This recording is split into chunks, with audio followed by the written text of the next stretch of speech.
수많은 난관을 극복하며 하나님의 나라 가는 이야기, 광야 행진 40년 길 여정. 출애굽 시대부터 여러분들과 앞으로 광야 행진 여정을 5회에 걸쳐서 함께 나눠보도록 하겠습니다. 하나님께서 이스라엘 백성들 애굽에서 출애굽시킨 이유는 가나안 땅이었지 광야가 아니었겠죠.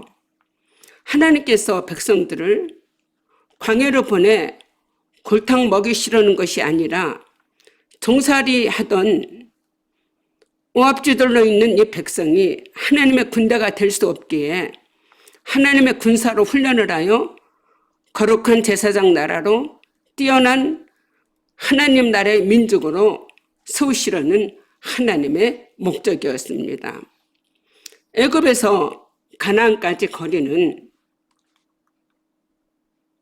총 320km 정도인데 실제 행진한 거리는 그 고비도는 640km 정도였다고 합니다.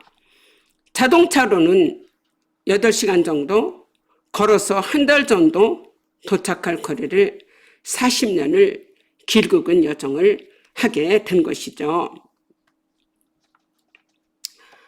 여기 그림은 물음표로 가득 차 있습니다. 이것이 바로 우리의 인생입니다. 라고 말할 수 있겠죠. 여러분, 이스라엘 백성들이 출애굽 나올 때 40년 광야 걸릴 거라고 상상했을까요? 그럼에도 생각지 못했겠죠. 하나님 기적 속에 10가지 재앙으로 나왔고 또 불기둥, 구름기둥으로 인도하시고 홍해도 건너게 하시고 예상보다 더 빨리 가나안 땅에 들어갈 수 있겠다고 생각을 할 수도 있었겠습니다. 하나님께서 기적을 뻥뻥 이스라엘을 위해서 일으켜주시고 역사하셨으니까요. 누가 하나님의 뜻을 알 수 있을까요? 하나님은 크고 측량할 수 없는 일을 행하시며 셀 수 없는 귀한 일을 시중행하시는 하나님이신 것을 우리가 알 수 있습니다. 여호와여 내가 알거니와 인생의 길이 자신에게 있지 않고 걸음이 지도함이 걷는 자에게 있지 않다고 했습니다. 하나님의 측량하시는 일을 우리가 알 수가 없고 하나님이 하시는 시중 일을 사람으로 알 수가 없는 거죠. 하나님께서 우리를 위하여 이정표를 세우며 편말을 만들어주시는 우리의 인생 내비게이션 되어주시는 분이 하나님이시죠. 우리 인생의 모든 해답을 갖고 계시는 하나님이심을 우리 다시 한번 생각하면서 광야 여정을 여러분들과 공부하는 시간을 갖도록 하겠습니다. 여기 지도가 있습니다. 이 지도를 얼른 보면 복잡할 것 같은데 복잡하지 않습니다. 여기 지도는 이스라엘 백성들이 출애굽해서 가나안 땅에 들어간 주요 사건 장소들입니다. 먼저 숲을 간단히 보고 이 베이스 캠프에서 역사하신 사건 하나씩 살펴보면 더욱 좋겠죠. 하나님께서 이들을 애굽 땅 고센 라암셋에서 하나님이 출발을 하게 하셨습니다. 그래서 이 화살표 진행대로 하나님께서 백성들을 이끌어 주셨죠. 그래서 라암셋에서 출발해서 하나님께서 홍해를 거쳐 또 신광야로 해서 어디입니까? 시내산에 이들이 도착해서 11개월을 머물렀습니다. 그래서 여기에서 율법 받고 성막 받고 다시금 또 민수기 10장에 출발을 해서 가데스의 바네를 거쳐서 여기에서 38년의 세월을 보냈죠. 그리고 다시 여기에서 38년 지난 후 아모리와 바산을 지나서 가나안 땅으로 들어갈 수 있는 모압 평지 바로 요단강 앞에 선 것을 볼 수가 있게 됩니다. 광야 여정 5코스를 간단하게 살피면서 보도록 하겠습니다.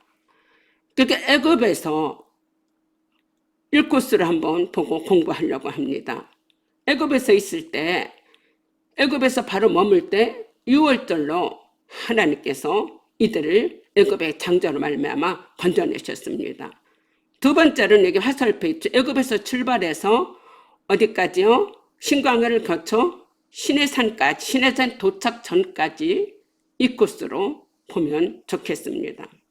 그리고 시내산에 도착해서 시내산에서 머물 때, 이 시내산에서 머물 때 3코스로 생각을 하시면 되겠고요. 그 다음에 시내산에서 출발해서 가데스 바네아, 38년 머물렀던 곳이죠. 그래서 여기에서 출발해서 시내산 출발해서 여기까지 오는 데는 불과 11길밖에 걸리지 않았지만 가데스 바네아에 와서 38년을 빙빙빙 돌고 돌아 다시 가데스 바네아로 돌아온 38년간 돈 곳이 가데스 바네아입니다. 여기에서까지 4코스로, 그 다음에 가데스 바네아에서 출발해서 모압 평지까지 5코스로 이렇게 5코스로 나눠서 여러분들과 5회에 걸쳐서 말씀을 나눠보려고 합니다. 가나안 땅에 가는 길은 3가지 옵션이 있었습니다.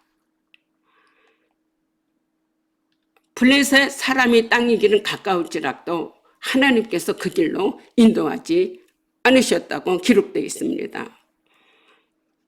여기가 이집트에서 애굽에서 가나안 땅으로 가는 최고의 지름길입니다. 가나안 갈 때 이 해변들로 해서 가장 많이 가는 길입니다. 그런데 하나님께서 이 길로 인도하지 않으셨습니다. 이 길로 가다가 블레셋 사람들이 이들을 이제 치면 다시 이들이 애굽으로 돌아올까? 하나님께서 이 길로 인도하시지 않으셨습니다. 두 번째 코스는 좀 내려와 숲곳에서 블레셋 길보다는 좀 멀지만 이 수르길이 있었습니다. 수르길도 결국은 일로 가지 못하고 하나님께서 아래로 더 에담으로 내려주셔서 바알스본까지 거의 내려오게 됩니다. 그래서 에담에서 하나님께서 불과 구름 기둥으로 인도하시고 하나님께서 아래로 더 내려주셔서 이 세일산길, 시내 반도를 중앙을 지나 모압 평지로 해서 가나안 땅에 들어가는 길입니다. 그러니까 시내 반도 중앙부를 가로질러 모압 평지를 경유해서 완전 우회로로 들어갈 수 있는데 이 3가지 길 어느 것도 택할 수가 없게 되었습니다. 그래서 하나님께서 홍해의 길로 인도하셔서 이 아래로 인도하신 거죠. 아래로 인도하셔서 길이 없는 곳에 길을 만들어내시고 하나님께서 시내산으로 인도하셨던 것을 볼 수가 있습니다. 그래서 시내 반도 남단까지 내려오는 완전 우회로를 하게 된 것입니다. 이때 이들이 나오면서 모세가 요셉의 유언대로 요셉의 유고를 수백 년 흐른 가운데 들고 나온 것을 성경에 기록되어 있습니다.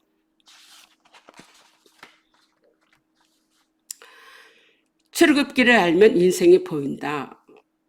여러분들 어떻게 생각하세요? 어느 노목사님 출애굽기 강의를 하시면서 이런 말씀을 하셨어요. 그래서 출애굽기를 알면 광야 40년 갈 길이 보인다고 합니다. 출애굽기가 40장이죠. 광야도 40년입니다. 믿음의 선조들이 어떻게 걸었는가를 생각한다면 광야 인생의 갈 길이 보여지겠죠.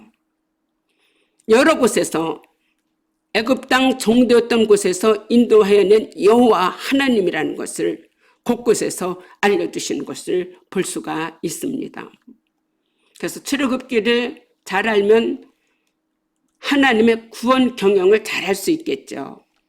예수 믿고 직행열차로 천국 가는 것이 아니죠. 삶의 과정, 여정에서 얼마나 많은 복력을 세우느냐에 따라 하나님 나라의 상급이라는 것이 있게 되겠죠. 공력을 쌓지 못하고 무너뜨리면 마치 목욕탕에서 때를 밀다 나온 얼굴만 가리우는 부끄러운 구원만 얻게 되지 않을까 생각해 볼 수도 있습니다. 광야 40년함을 갈 길이 보인다. 바로 하나님의 인생 경영을 잘할 수 있겠죠. 부끄러운 인생 경영이 아니라 하나님 앞에 부모도 당당하게 인생 경영을 잘함으로 하나님 앞에 설 수 있는 우리들이 될 것을 함께 생각해 보면 좋겠습니다.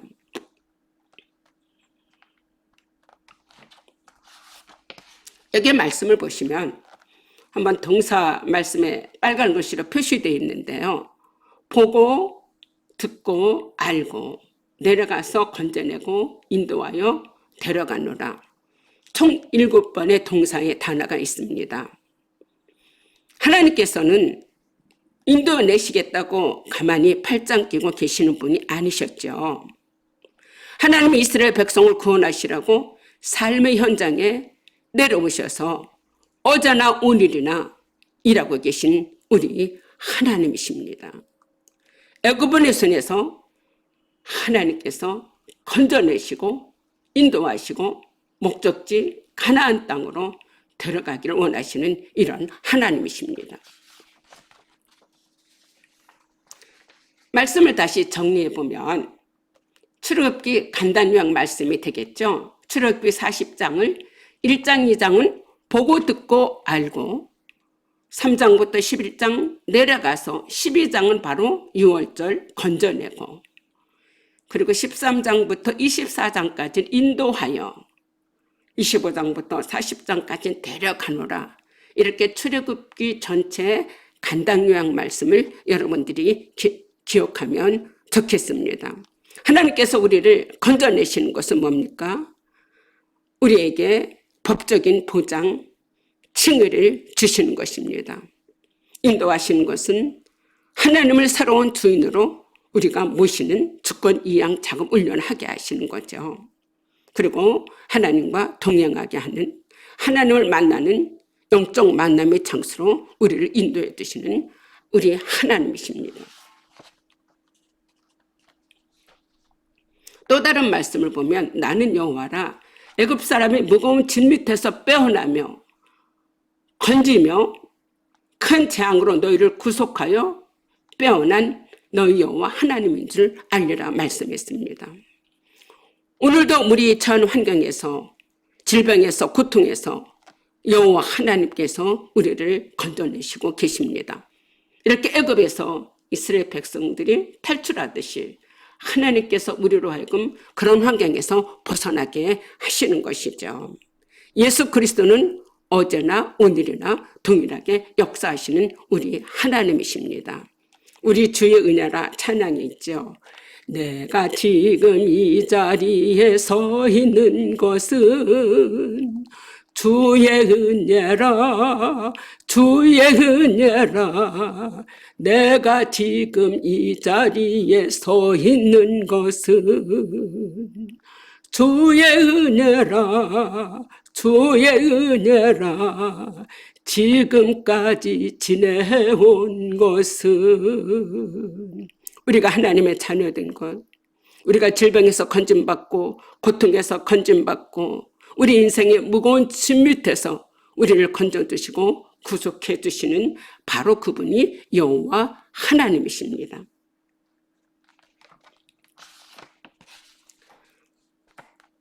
아브라함에게 주신 언약의 성취를 우리가 볼 수가 있습니다. 한번 도표를 이렇게 정리해 봤는데요. 하나님께서 햇불 언약의 내용입니다. 창세기 15장의 햇불 언약으로 하나님께서 언약을 말씀해 주시고 430년 후에 이 언약의 성취를 이루어 주신 것을 우리가 기억을 하게 되죠. 400년간 이방에 개기되어 괴롭게 하겠다고 했는데 430만 년 만에 출애굽하게 하시는 거죠. 하나님께서 섬기는 나라를 징치하겠다고 했는데 하나님께서 10가지 재앙으로 애굽에서 이스라엘 백성들을 출애굽시키십니다. 나올 때 빈손으로 나오지 않고 큰 재물을 이끌고 나오겠다고 말씀을 하셨습니다. 그래서 구하는 대로 미리 예약된 보상을 하나님께서 이스라엘 백성들이 받아가지고 나오게 하신 거죠. 4대 만에 이 땅에 돌아오겠다 아브라함에게 약속을 하셨는데, 창세기에서 바로 요셉이 4대 만에, 또 레위가 미리 야곱의 아들로서 애굽으로 갔죠. 그래서 모세를 통해서 또 이렇게 4대 만에 이루신 것을 봅니다. 하나님께서 너를 큰 민족을 이루게 하셨는데 장정만 60여만 명이 넘게 출애굽하는 것을 볼 수가 있습니다. 바로 하나님의 언약의 성취를 이루시는 것을 우리가 볼 수 있습니다. 무지개 언약, 헷볼 언약, 할례 언약, 시내산 언약, 다윗 언약, 하나님은 모든 언약을 통해서 일을 행하신 하나님, 헷볼 언약이 체결된 이후에 약 692년 만에, 700년 만에 이루시는 것을 볼 수가 있습니다.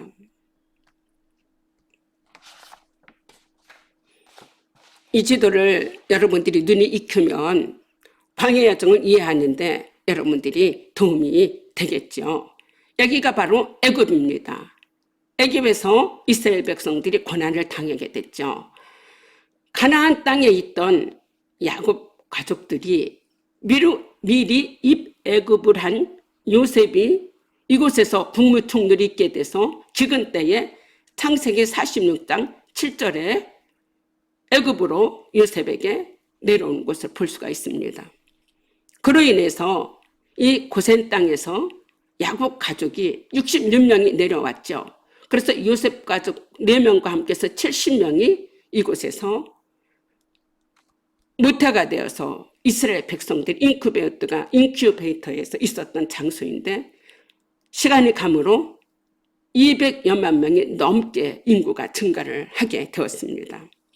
그로 인해서 이들에게 고통과 고역을 주게 된 것이죠.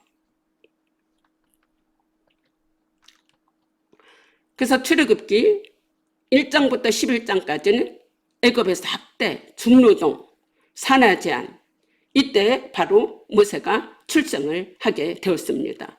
애굽에서 있었던 일이죠. 그 다음에 애굽을 출발해서 내려오게 됩니다. 이때 출애굽기 12장부터 18장 출애굽하여 시내산 도착 전까지 사건입니다. 그래서 이 많은 사건 장소를 지나 시내산 직전까지 도착을 하게 됩니다. 그 다음에 시내산에서 있는 게 11개월 있었는데, 출애굽기 19장에서 레위기가 다 들어가죠. 민수기 9장까지 시내산 언약이죠. 여기에서 율법 받고 성막 받고 이스라엘 국가가 여기에서 이렇게 세워지는 기틀이 되게 됩니다. 그렇게 해서 민수기 10장에서 출발을 합니다. 민수기 10장에서 출발을 해서 가데스 바네아로 도착을 하게 됩니다. 여기에서 유랑하는 38년의 세월을 보낸 것을 볼 수가 있습니다. 그 다음에 가데스 바네아에서 모압 평지까지 여기를 또 한 코스로 이렇게 보는데, 여기에서 9세대는 가데스 바네아에서 1세대들이 다 죽게 되었죠. 그래서 가나안 땅을 입성하지 못하고 신세대만 가나안 땅을 입성한 것을 이제 알게 됩니다.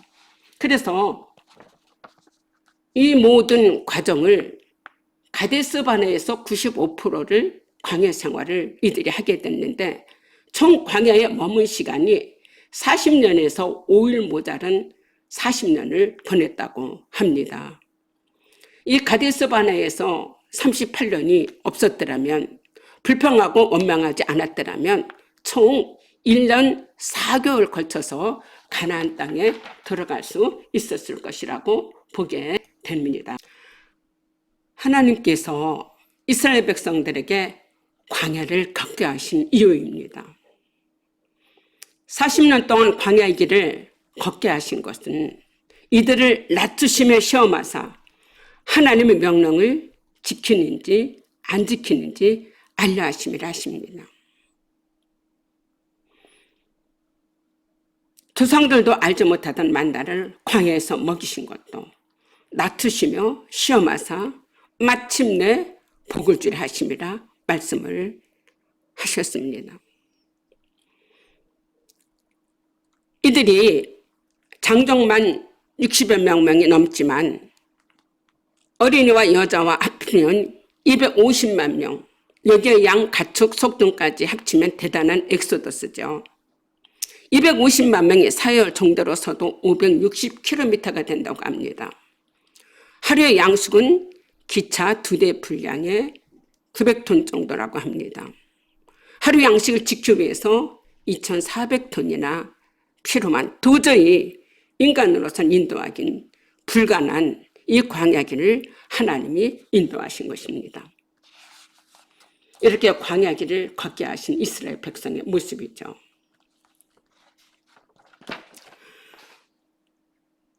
국가의 3요소로 국민, 주권, 영토가 있는데 창세기는 국민 만들기 미션을 하나님께서 달성을 하셨죠. 70명이 애굽에서 장정만 60여만 명이 넘게 하셨습니다. 그래서 출애굽기는 하나님께서 이들을 출애굽시키셔서 하나님께서 율법 받고 성막 받게 하시고 레위기에서 주권 법을 주셨고 여호수아 가서는 영토를 받게 하셨습니다. 그래서 출애굽기에서 애굽에서 머물렀고 그 다음에 시내산으로 향하여 와서 시내산 도착해서 1년 동안 머물렀습니다. 여기에서 모세가 시내산에 올라가서 율법 받고 성막 받고 그래서 성막으로 짓고 하나님께서 여기서 제사 드리고 이것이 바로 출애굽기 전체의 내용입니다. 출애굽기 1장부터 19장까지 그림입니다. 애굽의 노예로 벽돌을 만들고 있죠. 이거를 순서를 따라서 여러분들이 이렇게 10번까지 보시면 출애굽기 1장부터 19장까지 어떤 내용인지 한눈에 파악할 수 있게 됩니다. 불과 기둥으로 구름 기둥으로 인도하신 하나님, 홍해를 가르신 하나님 그림으로 여러분들이 파악을 하시면 더욱 좋겠습니다.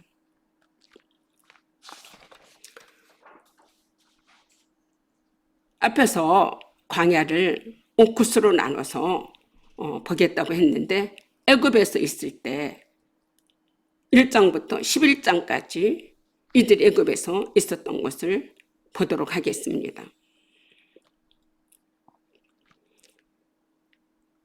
모세를 출상하여 하나님께서 목자를 준비하시는 것을 이제 우리가 알 수 있는데요. 애굽에서 이들이 이제 학대와 중노동과 산의 제한이 있을 때 하나님 모세를 지도자로 세워서 이스라엘 백성을 구원하는 그런 목자로 세우시는 하나님의 밀물 작업하시는 것을 볼 수가 있습니다. 요셉을 알지 못하는 새 왕조의 핍박 정책은 하나님을 찾을 수밖에 없는 고난의 환경을 변화시게 된 것이죠. 그래서 하나님께서 모세를 통해서 이스라엘 목자로 준비시키게 됩니다. 그래서 모세가 왕궁에서 40년 살다가 모세가 미디안 광야로 본의 아니게 살인을 하게 되어서 미디안 광야 가서 40년을 보내게 되죠.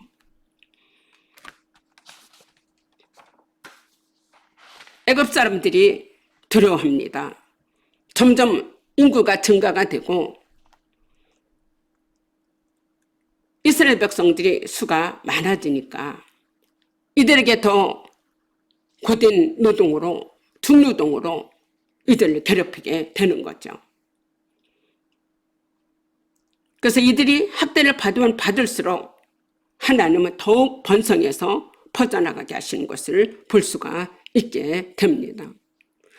아브라함과 이삭과 야곱에게 성 언약을 기억하시라 이스라엘 자손을 돌보셨고 하나님이 이들을 기억하셔서 고역에서 이들을 이렇게 건져내시는 하나님이십니다. 계속 사내 제왕과 함께 남아를 낳으면 다 죽이라고 했죠. 더 이상 숨길 수 없게 되니까 모세의 어머니 요게벳이 모세를 낳아 준수함을 보고 3달 동안 숨겼다가 더 숨길 수 없어서 나일강가에 이렇게 띄우게 됩니다. 하나님께서 마침 바로의 딸이 목욕하러 근처를 우연히 지나가다가 멀찍이 서 있던 모세의 누이 미리암이 아이 키울 만한 유모로 모세를 양자로 받아들이고 어머니를 소개하게 되죠. 그래서 바로의 궁전에서 40년을 보낸 모세가 하나님의 부름을 받게 되죠. 바로의 궁전에서 40년 있었고 미디안 광야에서 40년 있는데 하나님께서 모세를 호렙산 가시덤불에서 하나님께서 이렇게 사명에 부르시는 것을 알 수가 있습니다. 40년 목동 생활을 마치면서 하나님께서 모세에게 네 발의 신을 벗으라 하면서 80년 동안 사적인 삶을 살았던 모세를 이제는 공적인 지도자의 삶으로 이스라엘 민족을 구원하는 지도자로 형 아론과 협력하여 일생일대의 과업을 수행하게 됩니다. 모세를 부르셨죠. 하나님께서 미디안 광야에 있던 모세에게 소명을 주셔서 바로 왕에게 하나님께서 가게 하십니다. 하나님께서 모세를 통하여 이스라엘 백성들을 하나님이 구원케 하시는 하나님이 계획이신 거죠. 하나님께서도 우리 각자 언제 우리에게 하나님의 부르심의 소명이 있을지는 알 수가 없습니다. 네 발의 신을 벗어라 하나님께서 말씀하시면서 바로에게 하나님께 모세를 하나님께서 보냅니다. 모세에게 말씀합니다. 내가 너를 바로에게 보내요. 너에게 내 백성 이스라엘 자손을 애굽에서 인도하여 내게 하리라. 그러면서 하나님께서 모세에게 지팡이를 손에 잡고 바로 앞에 가서 이적을 행하라고 지팡이를 이렇게 들려주시게 됩니다. 그런데 모세가 사적인 삶을 80년 살았는데 금방 이 이스라엘 백성들을 인도하는데 모세가 금방 대답을 못하겠죠. 그래서 모세가 변명을 합니다. 하나님께서 모세에게 말씀을 해주십니다. 하나님 저는 못 갑니다. 보낼 만한 사람을 보내세요. 그러나 하나님께서 모세를 딱 컨택을 하셔서 너는 내 것이라 보내시는 하나님이시죠. 그래서 1차에서 5차까지 이렇게 변명을 하는데 하나님께서 그때마다 모세에게 답변을 해주시는 것을 알 수 있습니다. 말에 능치 못하다고 하지만 누가 사람 입을 지었느냐. 보낼 만한 자를 보내소서 할지라도 하나님께서 형을 아론을 대언자로 세워두시고 지팡이를 하나님께서 허락하시고 하나님께서 모세와 함께 하시겠다는 약속으로 애굽의 바로 왕에게 가게 되는 것이죠. 모세가 드디어 바로 앞에 영적 대결을 하게 됩니다. 내 손을 애굽에서 여러 심판을 내리고 바로가 너희 말을 듣지 아니할 터인즉 하나님의 손을 펼치시겠다는 얘기죠. 그래서 내 군대 내 백성을 그 땅에서 인도해내겠다고 말씀을 하십니다. 10가지 재앙을 하나님이 내리시는 것은 10가지 우상을 깨트리시는 하나님의 심판입니다. 애굽에 수많은 신들이 있었죠. 천신, 만신, 잡신, 귀신이 수두룩했습니다. 세상과 마귀의 환경이 우리를 하나님께 가까이 가지 못하게 하고 온갖 고단수 전략으로 방해한다 할지라도 하나님이 애굽에서 이스라엘 백성들을 건지심과 같이 우리를 건져주시는 그런 하나님이심을 고백하면 좋겠습니다. 이스라엘 백성들이 그동안 바로의 녹을 먹었지만 이제부터는 하나님이 주시는 양식을 먹고 하나님의 인도하시는 대로 살아야 되는 운명의 기류에 있게 됩니다.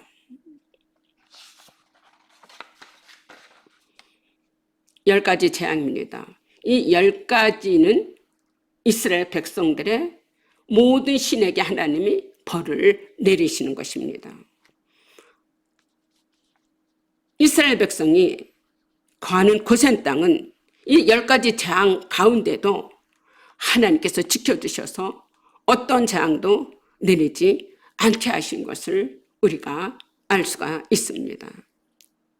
바로의 강팍함은 하나님의 가혹한 10가지 재앙을 불러오게 했던 거죠. 이스라엘 백성들을 하나님께서 결정적으로 구원한 것은 바로 애굽의 장자들의 죽음으로 더 이상 바로는 이스라엘 백성들을 붙들고 있을 수가 없고 내보내게 됩니다.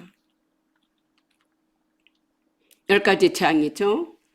피, 지팡이로 하수를 치니 물이 다 변하고 이 나일강이 이들의 신이었죠. 그래서 하나님께서 맨 첫 번째 나일강을 피로 만드셨습니다. 개구리, 이 파리, 악질, 독종, 우박, 미뚜기 이렇게 하나님께서 10가지 재앙을 내리신 것을 보게 됩니다. 왜 10가지 재앙일까요? 재앙을 보낼 때마다 바로가 고분고분해지기는커녕 더욱 강팍해져 하나님의 진노를 더 촉발케 한 재앙을 불러왔습니다. 바로 애굽의 10가지 신들을 하나님께서 우상들을 치신 것을 볼 수가 있고 바로 그 신들보다 창조주 하나님이심을 입증하는 것입니다.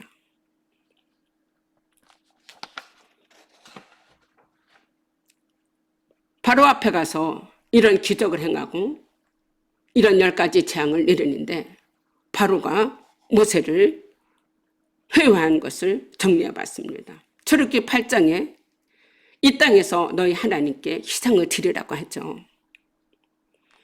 세상과 벗하면 하나님과 원수가 된다고 야고보서에 말씀하셨습니다.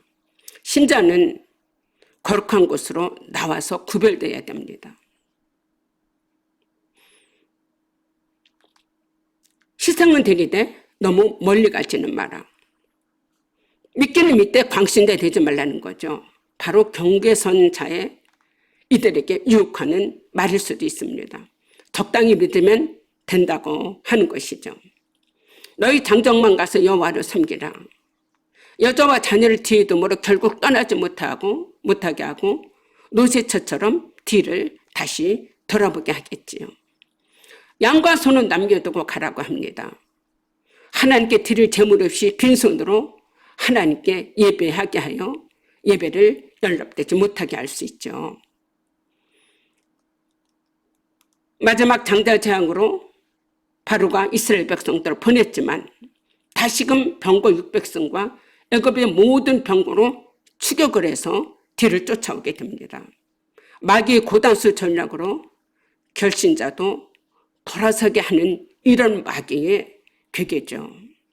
마귀가 물고 늘어질지라도 하나님께서는 홍해에서 이스라엘 백성들을 건너게 하시고 이들을 다 홍해의 물속에 사장되게 하셨습니다. 드디어 애굽을 탈출합니다. 하나님께서 애굽의 신들을 치시고 유월절을 하게 하시고 그 피가 너희 거하는 집에 있어서 표적이 되게 하시겠다고 말씀하십니다. 애굽에는 심판이 임하고 이스라엘 백성들에게는 바로의 수하에서 바로 430년 마치는 그날에 탈출을 하게 되는 것입니다. 나올 때 그냥 나오지 않고 은권과 폐물을 구하며 구하는 대로 여호와의 군대가 애굽 땅에서 나왔다고 기록을 하고 있습니다.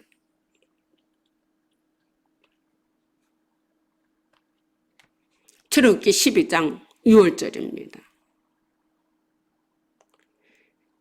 이 6월절을 기점으로 하여 이스라엘 백성들은 새로운 삶을 살게 되는 것입니다. 새로운 출발, 출애굽기 12장 37절에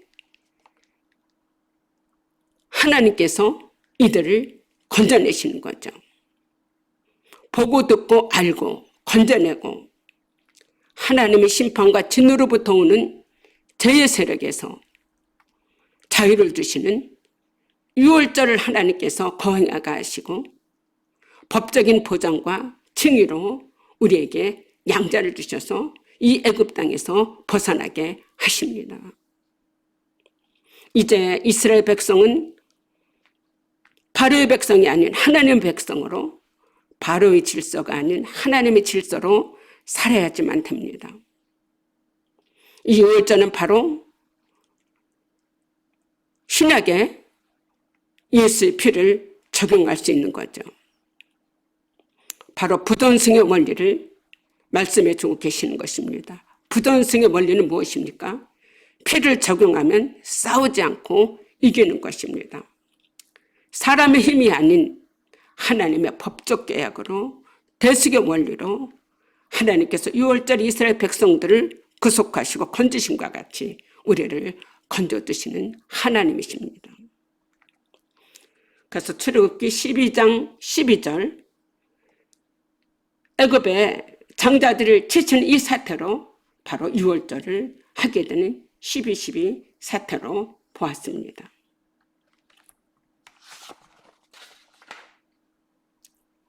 바로 유월절은 하나님 칭의의 대속의 원리입니다. 이들 출발하기 전에 너희 어린 양 흠없고 1년 된 수컷으로 하되 그 피를 양을 먹을 집 좌우 임방에 이렇게 바르라고 말씀을 하셨습니다. 구원은 하나님과 나와 개인적인 관계지만 피를 바르고 피를 바른 문 안에 있으면 어떤 죄인도 도둑도 누구에게든지 재앙이 넘어가는 하나님의 대속의 원리입니다. 아무리 피를 발랐다 할지라도 문 안에 있지 않으면 혜택을 누릴 수 없죠. 노아의 방주도 우리가 생각해 볼 수 있고 여러 개의 기생나비 붉은 줄을 내려고 그 안에 있을 때만이 혜택이 있었습니다. 이 피를 볼 때에 사자가 넘어가는 거죠. 조상들의 죄, 가게 흐르는 죄, 모든 심판이 이 피로 다 끊어지게 됩니다. 문지방에게 피를 바르지 않는 이유는 대속의 피를 지팔 벗어는 안 되기 때문에 바르지 않았다고 합니다. 그래서 부선승의 원리, 피를 적용하면 싸우지 않고 이기게 하시고 예수 십자가로 우리에게 법적 모든 죄와 사명의 문제를 해결받았다 선언하시면 되겠습니다. 그래서 피를 볼 때에 모든 재앙이 넘어가게 하십니다. 그래서 6월절을 달의 시작 곧 해의 첫 달이 되게 하셨습니다. 우리와 우리 후세와 후세의 자손 만대까지 피의 언약이 부전승의 대속의 원리를 고백하게 해주셨습니다. 이 6월절 음식은 세 가지였죠. 무교병과 쓴나물과 양고기. 무교병은 죄의 노력을 제거하라는 의미라고 합니다. 쓴나물은 애굽에서 고통을 기억하고 양고기는 그리스도를 대대로 기념하라는 의미라고 하죠. 바로 6월절은 우리나라 8.15 해방과 같은 날로 기억을 하면 되지 않을까 싶습니다. 마지막으로 6월절 피, 패스오버 되는 거죠.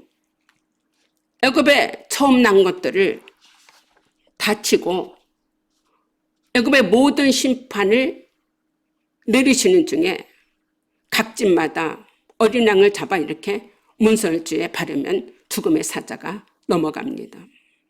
출애굽기는 이스라엘 민족의 두 가지 구출로 볼 수 있습니다. 애굽에서 육신적인 구출과 영적인 구출입니다. 6월절. 하나님께서 애굽에 전역에 재앙을 내릴 때 자기 집 문설주에 바른 희생의 피, 죽음의 사자가 넘어가는 것처럼 죄가 가득한 우리의 삶에 피를 바름으로써 구원을 받을 수 있게 되는 거죠.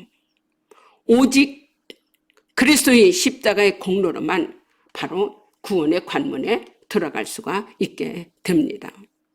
인간은 2번 태어나 1번 죽습니다. 니고데모 이야기 요한복음 3장에 있습니다. 사람이 어머니 뱃속으로 들어갔다 다시 나오느라고 하는데 우리는 육적인 구출과 영적인 구출, 바로 하나님께서 우리를 피의 언약으로 우리를 구원해 주시는 것을 알 수 있습니다.